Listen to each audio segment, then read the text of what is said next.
Une délégation du Conseil de sécurité de l'Organisation des Nations Unies, ONU, a séjourné au Mali, les 23 et 24 octobre 2021, pour s'enquérir de la situation socio-politique et sécuritaire, du processus de la transition. Au cours de leur visite de 48 heures dans la capitale malienne, les membres du Conseil de sécurité ont rencontré les autorités maliennes dont le président de la transition, colonel Assimi Goïta, le Premier ministre, Dr. Choguel Kokala Maïga. Cette visite a été sanctionnée par une conférence de presse tenue, le dimanche 24 octobre 2021, au quartier général de la MINUSMA, mission multidimensionnelle intégrée des Nations Unies pour la stabilisation au Mali, à Bamako. Face à la presse, les membres du Conseil de sécurité de l'ONU ont exprimé leur soutien à la CEDEAO, communauté économique des États de l'Afrique de l'Ouest, par rapport à la tenue des élections au Mali.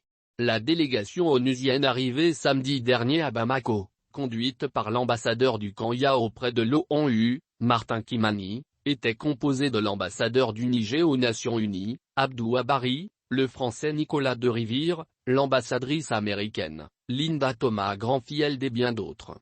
Durant son séjour de 48 heures, la délégation a rencontré les autorités maliennes dont le Premier ministre, Dr. Choguel Maïga. Ce dernier a expliqué à ses hôtes que cette transition politique au Mali n'aura de sens, in fine, au-delà des questions électorales, que si elle s'attaque aux insuffisances politiques et institutionnelles, révélées par la pratique démocratique des 30 dernières années. Selon lui, des choix politiques sont en cours dont la mise en place de l'autorité indépendante de gestion des élections et la tenue des assises nationales de la refondation. Assises nationales de refondation au terme desquelles les Maliens, à travers toutes les composantes de notre société, vont renouveler leur vision de l'État et redéfinir leur rapport vis-à-vis de la gestion des affaires publiques, a-t-il dit. Il a dit que des efforts vigoureux étaient également en cours pour améliorer la sécurité et la stabilité.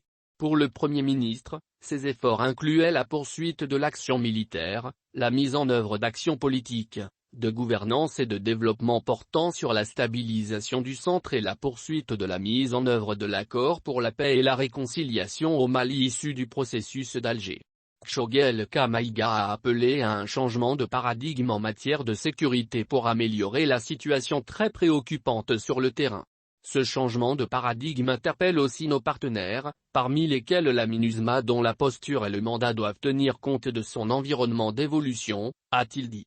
Le Premier ministre a exprimé aux membres du Conseil de sécurité sa reconnaissance profonde pour l'assistance précieuse et la solidarité agissante de la communauté internationale.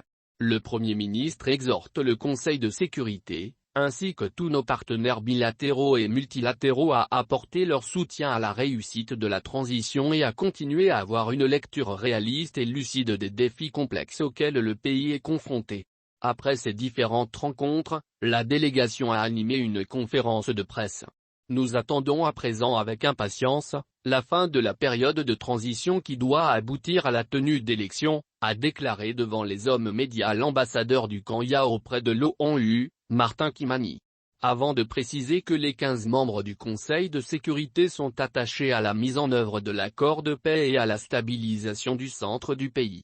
Pour sa part, l'ambassadeur nigérien, Abdou Abari, a mis l'accent sur la lutte contre le terrorisme au Mali. Le Mali est un verrou dans le cadre de la lutte contre le terrorisme au Sahel et une victoire du Mali contre ces hordes de terroristes qui violent, qui pillent, qui tuent, c'est également une victoire pour l'ensemble de la sous-région, a-t-il dit.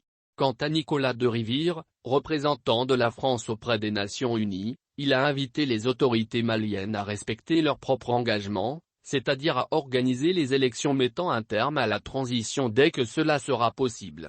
Si le Mali n'arrivait pas à organiser les élections dans le délai, quelles peuvent être les conséquences? Sur cette question, le Conseil de sécurité n'est pas l'organe principal. Il y a ce qu'on appelle le principe de subsidiarité, c'est la CEDEAO qui est en avant. Ici, le Conseil de sécurité ne fera que soutenir ce que la CEDEAO fera. S'il y a des preuves qui sont pertinentes, comme on le dit, à l'impossible nul n'est tenu. Les pays qui ont été invités par les autorités elles-mêmes, les élections auraient dû se tenir en février 2022.